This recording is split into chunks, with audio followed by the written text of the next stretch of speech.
J'ai grandi dans une famille juive religieuse. Je suis allée à l'école ultra-orthodoxe et j'ai aussi fréquenté une école hassidique. Chabad, si vous voyez où c'est. Mais j'ai toujours fait partie des rebelles là-bas. Je n'étais pas vraiment... Enfin, des rebelles. Je n'ai jamais vraiment enfreint la loi. Je n'étais pas un bon juif là-bas. J'étais juste... vous savez, je remettais beaucoup de choses en question. Je mettais énormément de critiques sur les épaules de mes professeurs. Je pense que c'était quelque chose qui vraiment, maintenant quand j'y repense, c'était assez terrible pour eux de m'avoir. Et à cette époque, je pratiquais aussi le karaté, les arts martiaux, le karaté, le kung-fu, le samtai, comme le muay thai. Et j'étais aussi le champion d'Israël. Donc en fait, j'ai remporté le championnat plusieurs fois, mais à l'époque, j'étais au lycée, dans l'école hassidique. Et je ne sais pas si vous le saviez, mais c'est interdit. Il est absolument interdit de se mélanger avec des garçons de quelque manière que ce soit. Par exemple, tu n'es pas censé avoir des amis garçons, et bien sûr pas de petite amie. Et tu ne dois toucher les hommes d'aucune façon, sauf s'ils sont ton frère ou ton père. Je pense que c'est à peu près tout. Donc ils ont découvert, après que j'ai essayé de le cacher du mieux possible que je faisais des arts martiaux, ils ont découvert que j'avais gagné le championnat. Et ils ont aussi découvert que j'avais un compte Facebook, Dieu nous en préserve.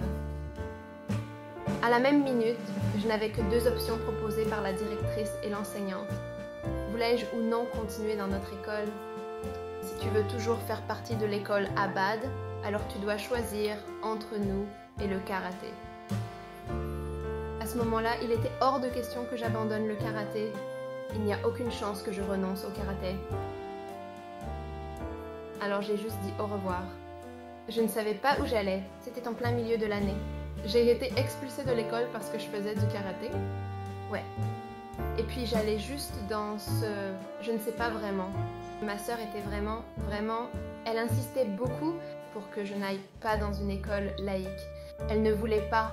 Et ma mère aussi, enfin ma mère était plutôt d'accord avec ça à ce moment-là, mais elle, je veux dire, je pense qu'elle suivait juste le mouvement. Donc je suis vraiment tombée en dépression. Et oui, donc finalement, parce que j'étais tellement déprimée et tellement seule, elle m'a juste inscrite à l'école non religieuse. Et là, j'ai eu l'impression de retrouver ma liberté parce qu'à ce moment-là, je sortais se promener avec un pantalon. Oui, c'était également interdit dans la loi juive. Genre, pas la loi juive, mais ouais, je veux dire, on peut dire...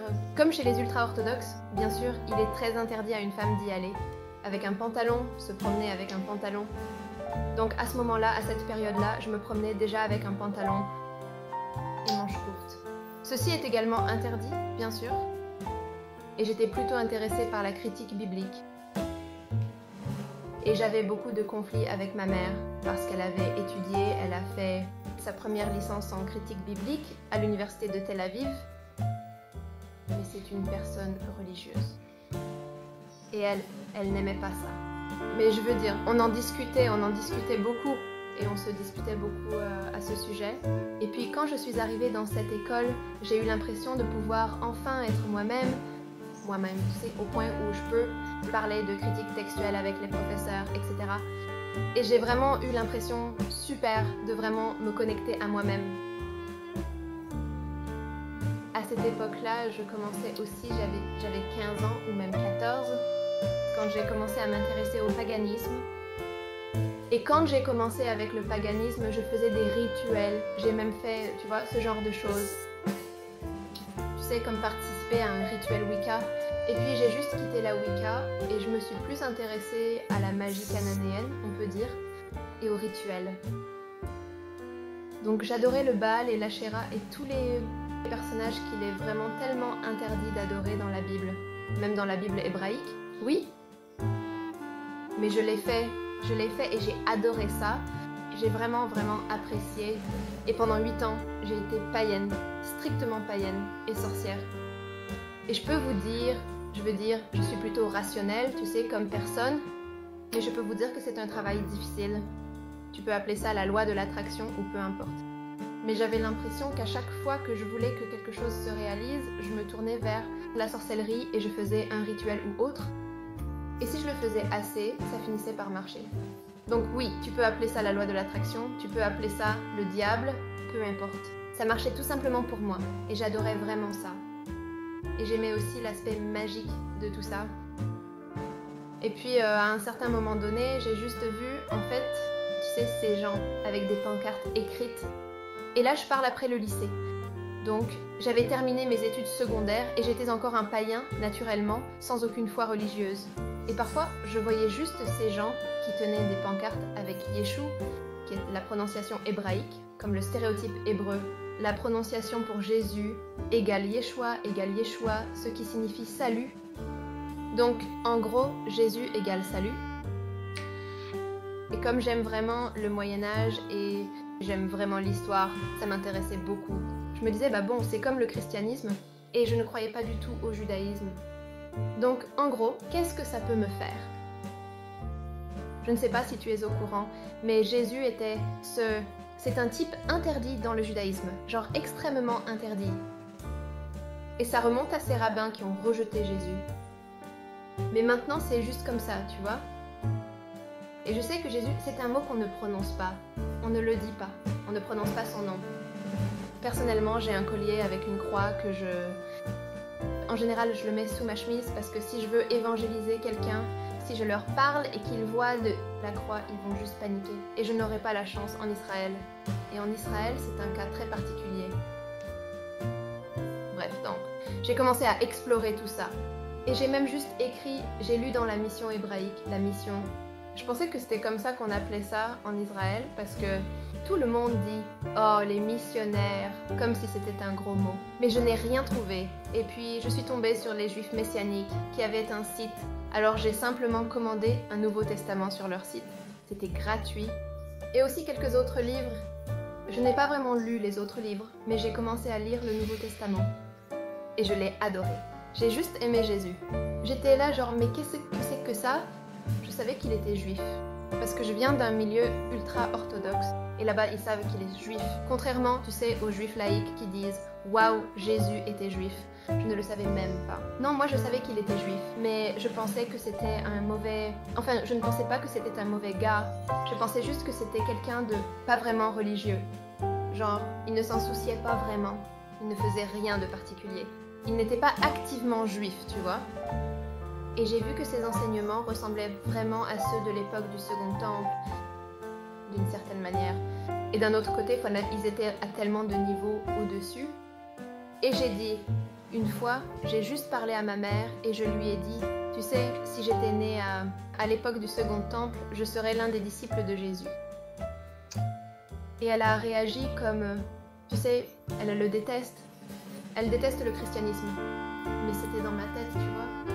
Et j'ai continué, j'ai lu le Nouveau Testament en entier. Genre, j'ai vraiment lu tout le Nouveau Testament.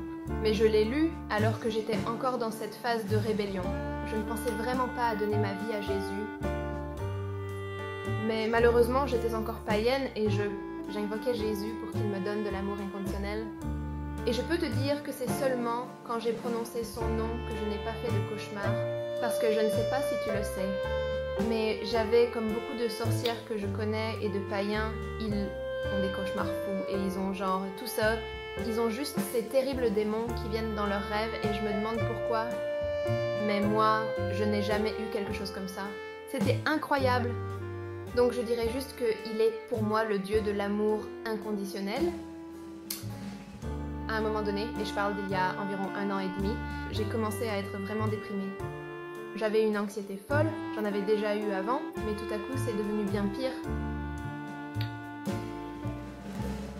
Et honnêtement, j'ai aussi commencé à être un peu effrayée par les dieux et déesses avec lesquels je travaillais. J'aimais vraiment Ishtar. C'est genre une déesse babylonienne. Mais j'ai commencé à paniquer, je ne sais pas pourquoi. J'ai juste regardé mes affaires de sorcellerie et soudain je me suis dit « Oh mon Dieu, ça a l'air effrayant. Ça a juste l'air effrayant. » Alors j'ai simplement laissé tomber. Et un jour, alors que j'avais une anxiété extrême, je regardais simplement mon livre du Nouveau Testament. Et puis je l'ai ouvert. Et j'ai recommencé à lire. Et je l'ai lu à partir d'un endroit de néant, tu vois. C'était complètement vide. C'est vraiment exactement comme cette histoire. Tu sais, ce moine qui verse du thé dans la tasse de quelqu'un et genre c'est un grand érudit qui est venu voir le moine et la tasse est pleine mais le moine continue de verser. Et alors l'érudit dit « Hé, waouh, arrête de verser !» Et le moine répond « Ton esprit est tellement plein. Si tu ne vides pas un peu ton esprit pour entendre ce que j'ai à dire, tu ne peux pas recevoir ce que je vais dire. Tout comme cette tasse de thé pleine dans laquelle je ne peux plus rien verser.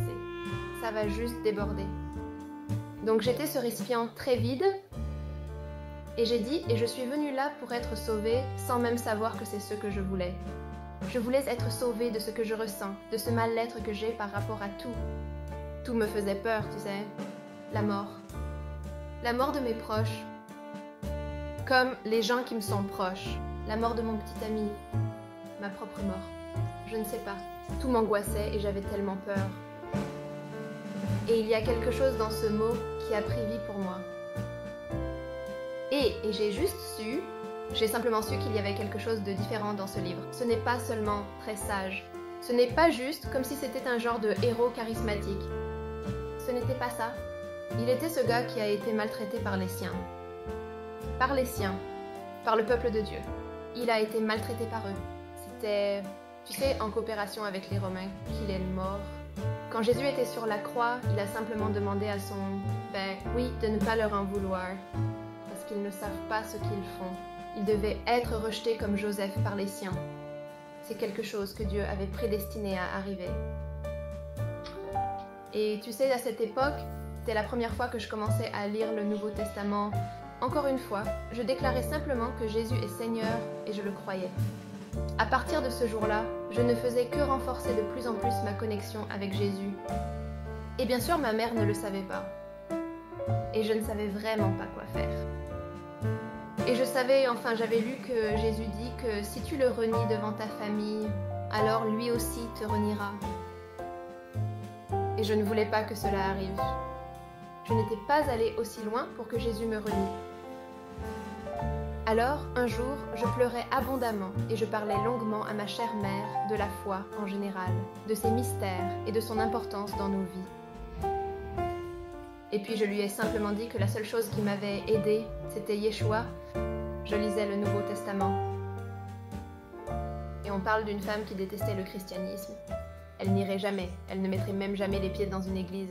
Pour elle, c'est comme un lieu impur, tu vois. Mais je l'ai juste dit, et elle a dit, pour moi, c'est interdit. C'est ce qu'elle a dit. Pour moi, c'est comme une ligne rouge à ne pas franchir. Et à partir de là, les choses n'ont fait qu'empirer entre nous. Je me suis rapprochée du collège messianique en Israël.